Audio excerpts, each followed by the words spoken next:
nous dit, il le fait toujours. Maman Déborah, on le chante ensemble. La victoire est là, la victoire est là. Par le sang de Jésus, la victoire est là. Les promesses qu'il donne, il ne les oublie pas. Tout ce qu'il nous a dit, il le tient. À vous, la victoire est là, la victoire est là. Dans le sang de Jésus, la victoire est là. Les promesses qu'il donne, il ne les oublie pas. Tout ce qu'il nous a dit, il le tiendra. La victoire est là, ma soeur, la victoire est là. Par le sang de Jésus, la victoire est là. Les promesses qu'il donne, il ne les oublie pas. Tout ce qu'il nous a dit, il le tiendra. Hey, la victoire est là, la victoire est là. Par le sang de Jésus, la victoire est là. Les promesses qu'il donne, il ne les oublie pas. Tout ce qu'il nous a dit, il le tiendra. Une dernière fois. La victoire est là, la victoire est là. Par le sang de Jésus, la victoire est là. Les promesses qu'il donne, il ne les oublie pas. Tout ce qu'il nous a dit, il le tiendra. Amen. Alléluia. Yes, la victoire est là, bien-aimé. Tu as la victoire. Et j'ai une bonne nouvelle pour quelqu'un cet après-midi. La victoire que le Seigneur te promet ne dépend pas de ton combat. La victoire que le Seigneur te promet dépend de ce qui a déjà été accompli une fois pour toutes à la croix du Calvaire. Et la victoire qui triomphe du monde, c'est notre foi. Et cet après-midi, nous venons par la foi pour saisir tout ce qui a été acquis pour nous au nom de Jésus. Alléluia. Alors, parmi les choses que le Seigneur nous a promises, je vous rappelle donc qu'il réalise toujours tout ce qu'il promet. Dieu fait toujours tout ce qu'il promet. Et parmi les choses qu'il nous a promises, eh bien, se trouve l'évangile de Marc, chapitre 16. Marc 16, passage que vous connaissez très bien. Et ma prière est que ce passage reprenne vie dans le corps du Christ, reprenne vie dans l'Église de Jésus-Christ, que ce verset reprenne vie dans notre vie particulièrement, et que chacun d'entre nous puisse devenir un agent de vie du Seigneur pour notre génération. Amen. Alléluia. Alors, ce matin, je l'ai lu et je vous le relis, juste pour que nous ayons une idée. Marc 16, à partir du verset 15, Jésus dit, allez, par tout le monde, prêchez la bonne nouvelle à toute la création. Celui qui croira et qui sera baptisé sera sauvé, mais celui qui ne croira pas sera condamné. Voici les miracles qui accompagneront ceux qui auront cru. C'est une promesse. Il dit, voici les miracles qui accompagneront ceux qui auront cru.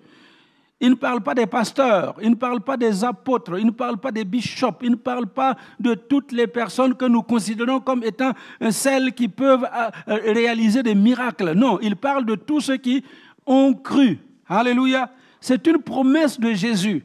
Et je prie que cette promesse-là devienne réalité dans ta propre vie. Et que tu sois cette personne qui va apporter les miracles et la guérison autour de toi. Alléluia. Amen. Il dit, voici les miracles qui accompagneront ceux qui auront cru. En mon nom, ils chasseront les démons. Eh bien, ma prière est que chaque membre de El Shaddai, eh bien, partout où tu vas passer, du matin au soir, tu sois comment je vais dire ça, quelqu'un qui effraie le diable. Hein? Vous voyez? Comme on dit, tu sois la terreur des démons. Hein? Quand tu passes quelque part, que tu sois la terreur des démons. Je dis, il y a des sociétés où il y a des gens qui croient que les démons n'existent pas. Je dis, le jour où tu vas le rencontrer, tu sauras qu'il existe. Hein? Alléluia. Et les démons, là, que vous rencontrez aujourd'hui ne sont pas avec des cornes et puis une longue queue. Non, non, non. Ils sont en costume cravate, avec de belles robes, manucure, pédicure. Voilà. Tout est poli. Mais vous grattez un peu seulement, vous allez voir le démon à l'intérieur. Mais vous chasserez ces démons-là. Alléluia. Que le Seigneur nous donne du discernement pour que derrière la peinture, derrière le camouflage, eh bien, tu puisses discerner le démon en une telle personne et que tu chasses cette personne-là au nom de Jésus. Ils parleront de nouvelles langues.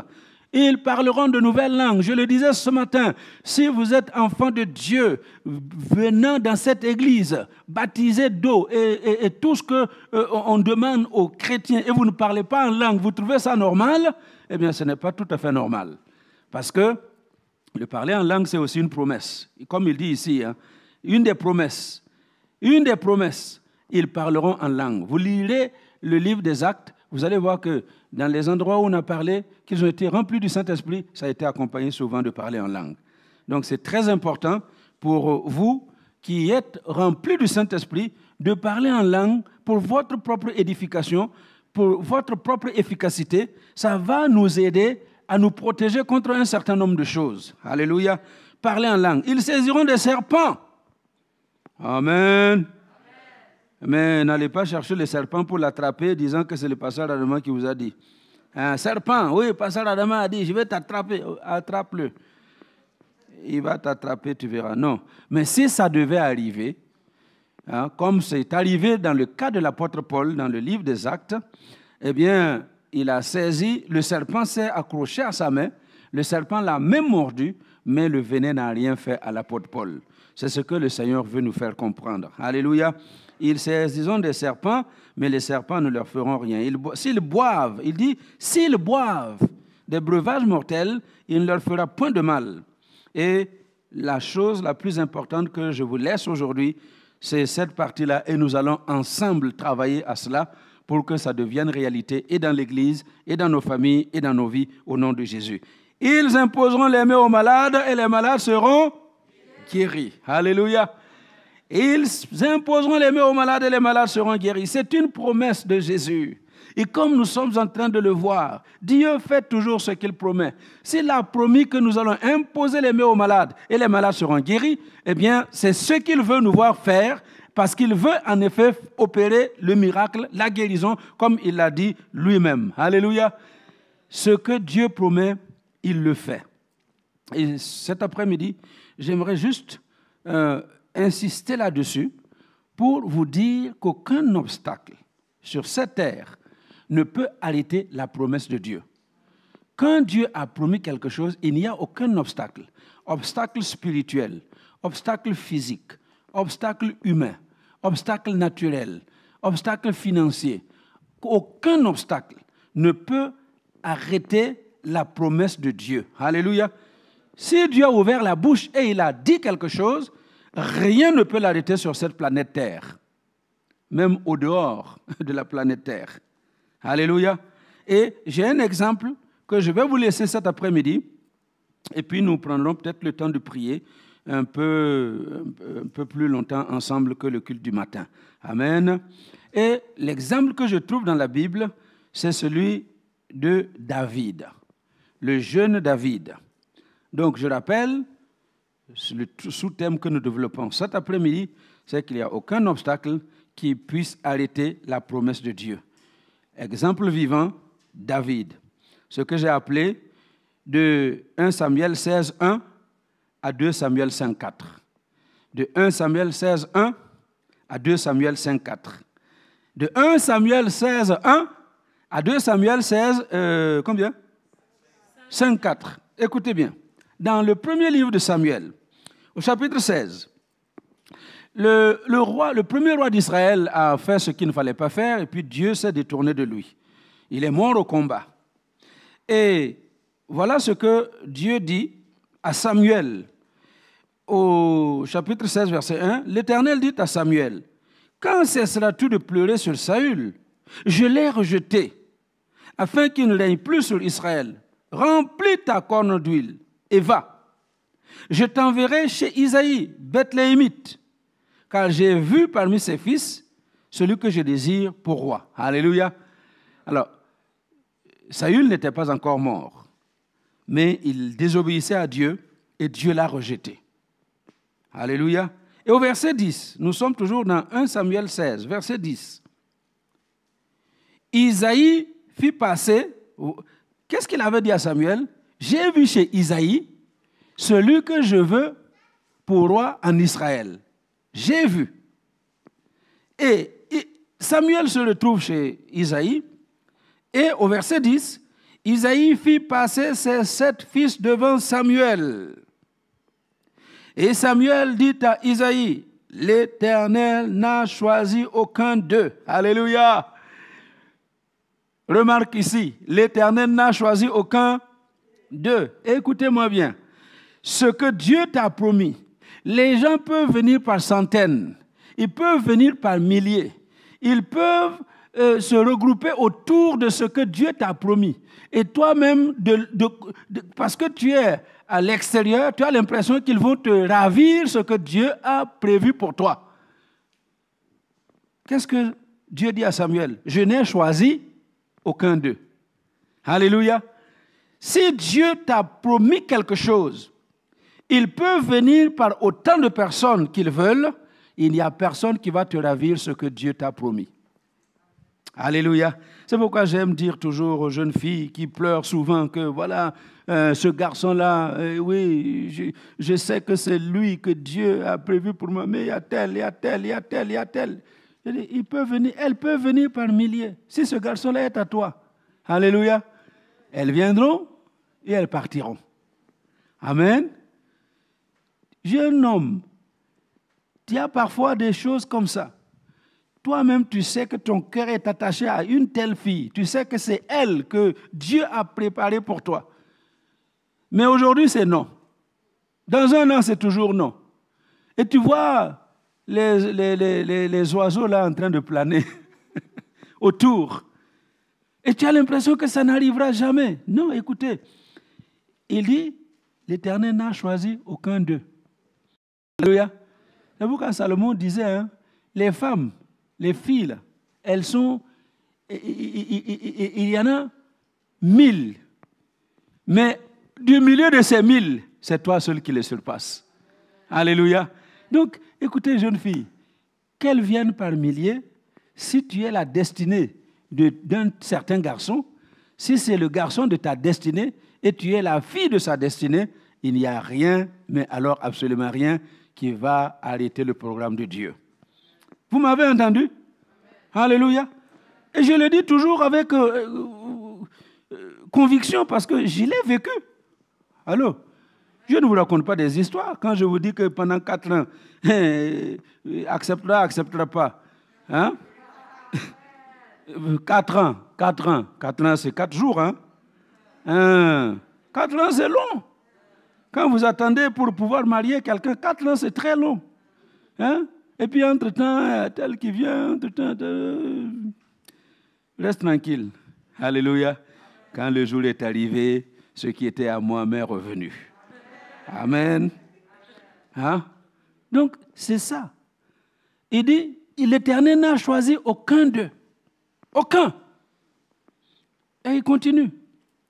Puis, Samuel dit à Isaïe, sont-ce là tous tes fils? Et il répondit, il laisse encore le plus jeune, mais il fait paître les brebis. Alors Samuel dit à Isaïe, envoie le chercher, car nous ne nous placerons pas avant qu'il soit venu ici. Deuxième remarque. Alléluia. Il dit, nous n'allons pas nous placer, nous n'allons rien faire si le jeune homme n'est pas devant nous ici. Alléluia. Écoutez, il y a des choses. Dieu mettra le monde entier en retard pour que toi tu arrives. S'il faut arrêter le soleil, il va arrêter le soleil jusqu'à ce que tu arrives. Alléluia. Il va arrêter le soleil jusqu'à ce que tu arrives. J'ai vu ça plusieurs fois. Combien de fois? Parce qu'on était pris dans un certain nombre de choses. J'ai vu ça avec le train plusieurs fois, avec l'avion plusieurs fois. Est-ce que vous me comprenez? Et c'était désespérant de dire non, ce train-là, on l'a raté. Non, ce train-là, on l'a raté. Mais ce n'était pas notre faute. On a fait ce qu'on a fait, on a fait ce qu'on a pu, mais il n'y a rien à faire. Le temps nous manquait. Mais arriver en retard, trouver que le train lui-même est en retard. Alléluia. Le train est en retard. Et que dire de l'avion? L'avion qui ne peut pas attendre là. L'avion, plusieurs fois, nous a attendus. En retard. Vous savez pourquoi?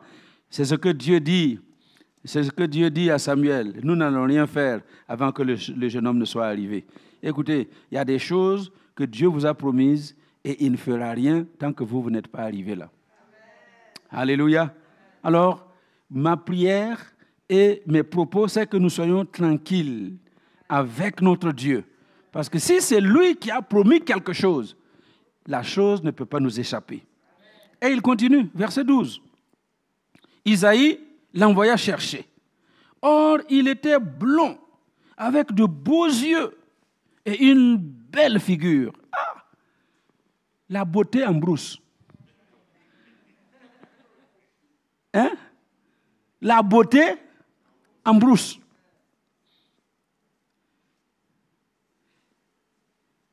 Je vais ouvrir une parenthèse. Il y a des belles filles qui sont encore en brousse. Tu es encore en brousse. Beaux yeux, belle figure, belle taille, mais en brousse. Quel mouton va t'épouser là-bas?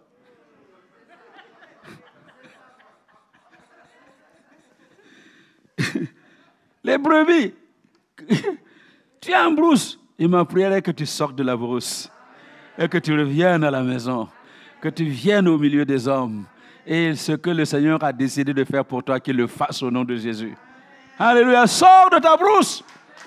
Sors de ta brousse. Sors de ta brousse. Alléluia. La beauté en brousse. L'Éternel dit à Samuel, lève-toi. Alléluia. Vous entendez? La beauté est arrivée. Et l'Éternel lui dit, lève-toi. Lève-toi. Oins-le. Car c'est lui. Alléluia. Ah, dis à ton voisin, ton tour arrive. Ah, dis. Oui, écris dans ton commentaire, mon tour arrive. Écris bien, mon tour arrive. Et dis, c'est lui, c'est pas quelqu'un d'autre. On a cherché à oindre quelqu'un d'autre, mais Dieu a refusé. Ce n'est pas quelqu'un d'autre qu'on va oindre à ta place. Alléluia. Ce n'est pas quelqu'un d'autre qu'on va marier à ta place. Ce n'est pas quelqu'un d'autre qu'on va épouser à ta place. Ce n'est pas quelqu'un d'autre qu'on va prendre à la place que tu attends, n'est-ce pas, Graciette? Alléluia. Quel que soit ce qu'on a dit aujourd'hui, on ne prendra pas quelqu'un d'autre. Il dit, lève-toi, oins-le, parce que c'est lui. Et c'est ce que Dieu dit de toi aujourd'hui. Ce qu'il a préparé pour toi, c'est pour toi. Personne ne va l'arracher. Samuel prit la corne d'huile, éloigné au milieu de ses frères. Alléluia. Ah, j'aime ça. Au milieu de ses frères. Les gens qu'on voulait oindre à sa place là, on le oint au milieu de ces gens. Alléluia. Est-ce que vous entendez ça? Est-ce que vous comprenez? La bénédiction que Dieu va déposer sur toi, ce ne sera pas en cachette, en catimini, au milieu de ceux qui ont voulu t'arracher ce qui est à toi. Dieu te bénira en leur milieu. Alléluia. Et la bouche de plusieurs va se fermer. Amen. L'Esprit de l'Éternel saisit David. À partir de ce jour et dans la suite, Samuel se leva et s'en alla à Rama. Alléluia. N'est-ce pas formidable? C'est magnifique, hein? Voilà, au milieu de ses frères, au milieu de ceux qui ne voulaient pas voir la promesse de Dieu venir dans sa vie, Dieu le oint. C'est extraordinaire. Et nous allons dans 2 Samuel 5, versets 1 à 5, pour voir comment cette chose-là va se faire. Toutes les tribus d'Israël vinrent auprès de David à Hébron et dirent, voici, nous sommes tes os et ta chair. Autrefois déjà, lorsque Saül était notre roi, c'était toi qui conduisais et qui ramenais Israël. L'Éternel t'a dit, entendez bien, le peuple même a compris, l'Éternel t'a dit, tu pèteras mon peuple d'Israël et tu seras le chef d'Israël. Ainsi, tous les anciens d'Israël vinrent auprès du roi à Hébron et le roi David fit alliance avec eux à Hébron devant l'Éternel. Ils joignirent une deuxième fois David pour roi sur Israël. David était âgé de 30 ans lorsqu'il devint roi et il régna 40 ans. À Hébron, il régna sur Juda 7 ans et 6 mois et à Jérusalem, il régna 33 ans sur tout Israël et sur Juda. Alléluia. Amen. Est-ce que vous voyez ça? Dieu a promis et nous bénissons Dieu pour sa promesse. Et puis, 2 Samuel 5, Dieu a réalisé sa promesse. Est-ce que ça ne vaut pas le coup d'applaudir le Seigneur qui fait ça? Ce qu'il a promis, il l'a réalisé. Ce qu'il voulait donner à David, il vient de le faire maintenant. Alléluia. Maintenant, le problème, et c'est là où je voulais vous amener aujourd'hui, mais le temps va me manquer. On aura l'occasion de revenir là-dessus. Maintenant, le problème, c'est que entre le jour où il a reçu l'onction de Samuel pour être roi d'Israël et le jour où il a reçu l'onction pour être le roi d'Israël et de Juda, il s'est passé un certain nombre de choses. Alléluia. Et c'était autant de choses qui auraient pu empêcher à David d'entrer dans la promesse de Dieu. Et c'est pourquoi je développe avec vous qu'aucun obstacle ne peut arrêter la promesse de Dieu. Parce que tous les obstacles, j'en ai noté 7, tous les obstacles qui se sont dressés sur le chemin de David, il n'y en a pas un seul qui a pu empêcher à David de recevoir ce que Dieu lui a donné dans 2 Samuel 5.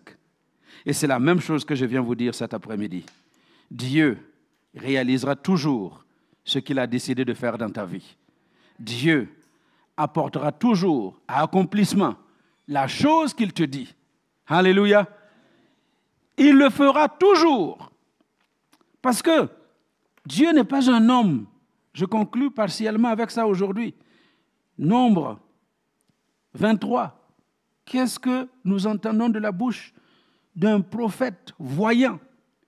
Nombre 23, verset 18. Balaam prononça son oracle et dit, lève-toi Balak, écoute, prête-moi l'oreille, fils de Tsippor. Dieu n'est point un homme pour mentir. Alléluia.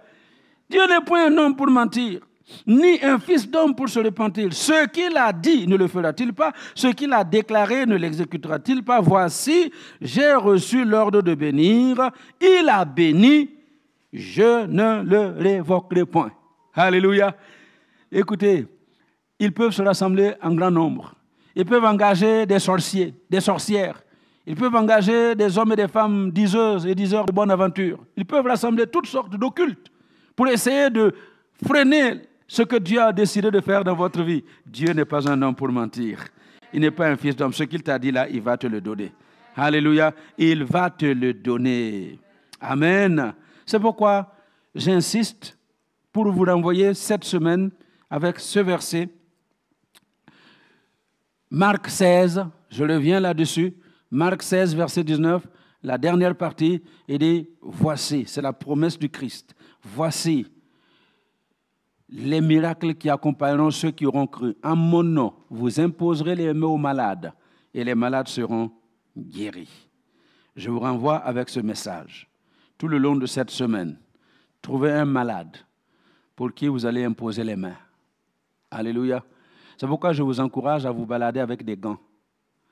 Amen. Ayez toujours des gants dans vos poches. Amen. S'il y a un malade, mettez les gants et imposez-lui les mains. Après, vous mettez les gants dans la poubelle. Alléluia. Voilà, c'est pour que ceux qui nous suivent sachent que ici, là, on ne fait pas les choses aussi en désordre. Hein. Quand vous êtes au loin, vous regardez, on a l'impression que à la chair, qu'est-ce qui se passe?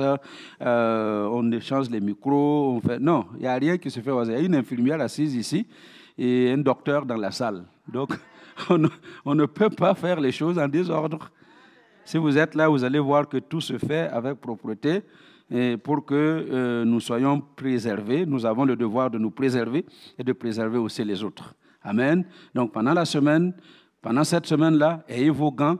Si vous avez quelqu'un qui est malade, vous êtes dans le train, vous rencontrez quelqu'un qui est malade, discrètement, avec vos gants, posez-lui les mains et vous allez être étonné de voir que les guérisons se font dans le lieu public. Alléluia. C'est ce que Jésus faisait.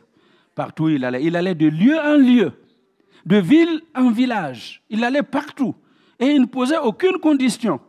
Quelqu'un venait, il ne posait aucune condition. Nous, là, aujourd'hui, nous avons appris, à cause de nos échecs, à mettre des conditions pour la guérison divine, pour les miracles.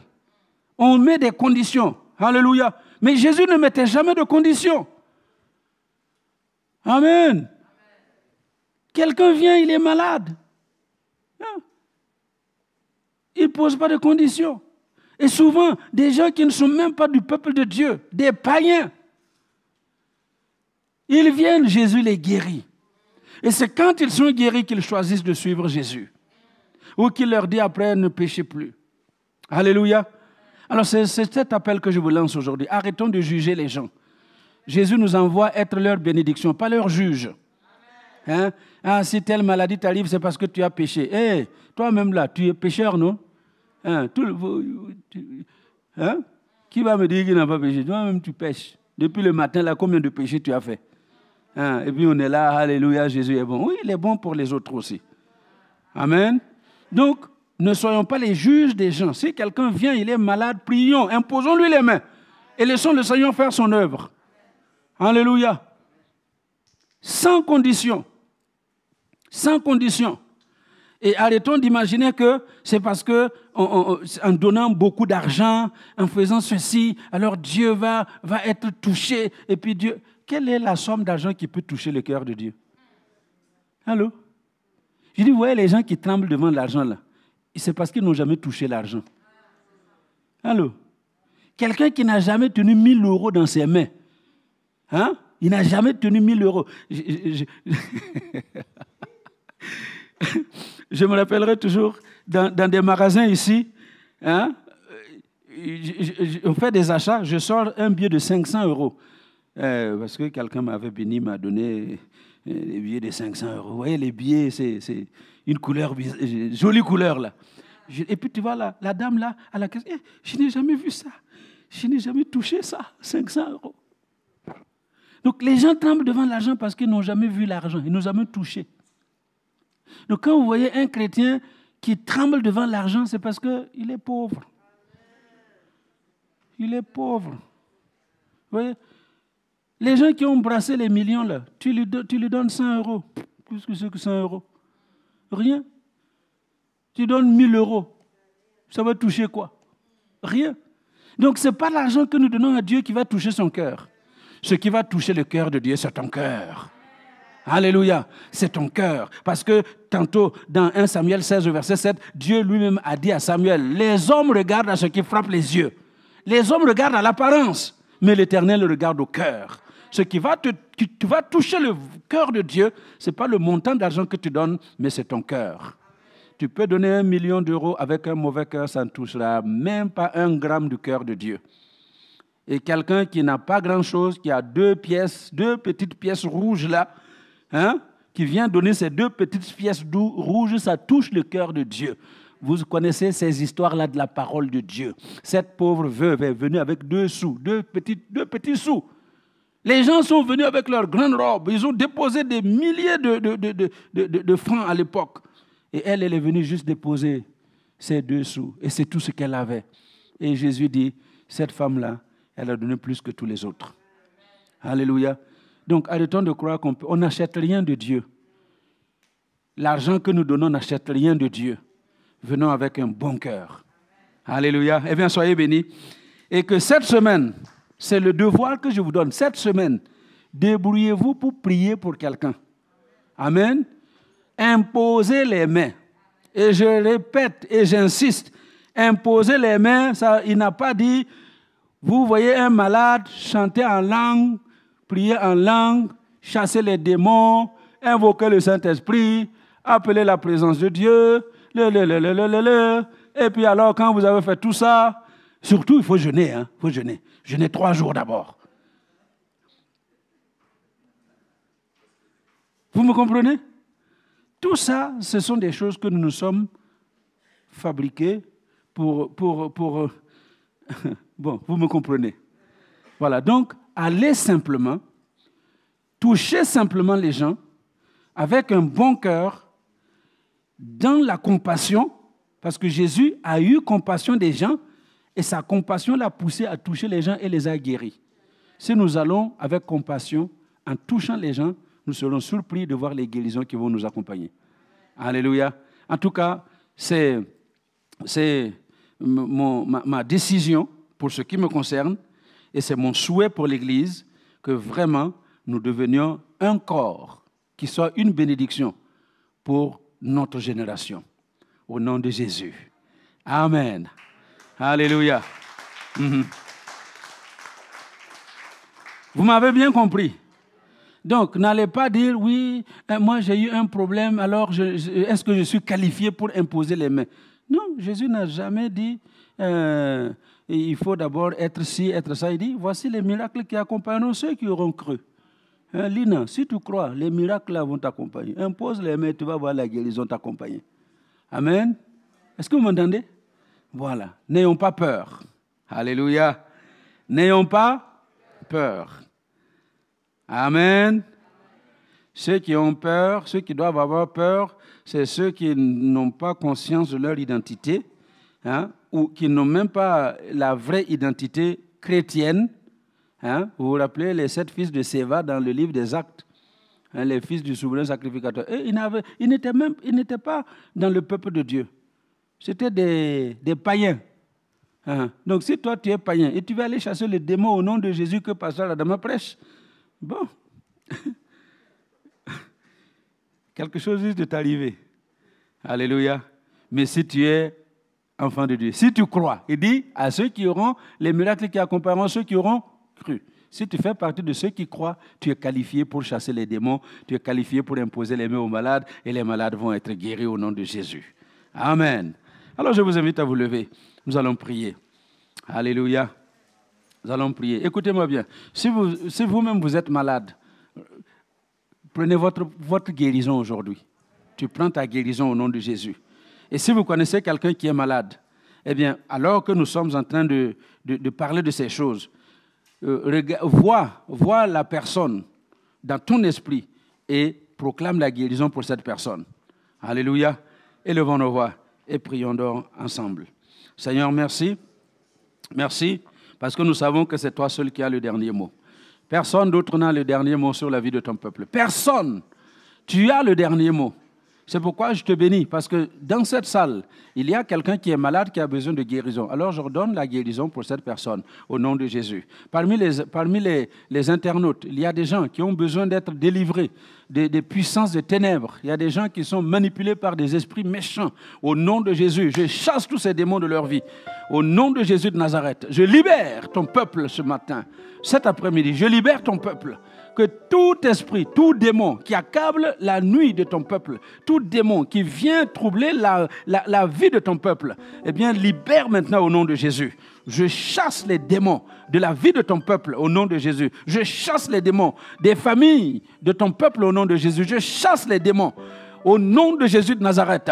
Que le démon de la maladie quitte maintenant au nom de Jésus. Que les démons qui envoient le cancer disparaissent au nom de Jésus. Que les démons qui profitent du coronavirus pour détruire la vie des hommes et des femmes de ton peuple partent et ne reviennent plus jamais au nom de Jésus. Que les démons qui envoient l'hypertension, qui envoient toutes ces maladies qui tuent les hommes et les femmes, eh bien que les démons disparaissent, libèrent au nom de Jésus. Et je bénis ton nom parce que je sais que tu es le Seigneur qui a toujours le dernier mot sur la vie de ton peuple, que les miracles accompagnent ton peuple cet après-midi, que la guérison accompagne ton peuple cet après-midi, au nom de Jésus. Amen. Amen, amen, amen.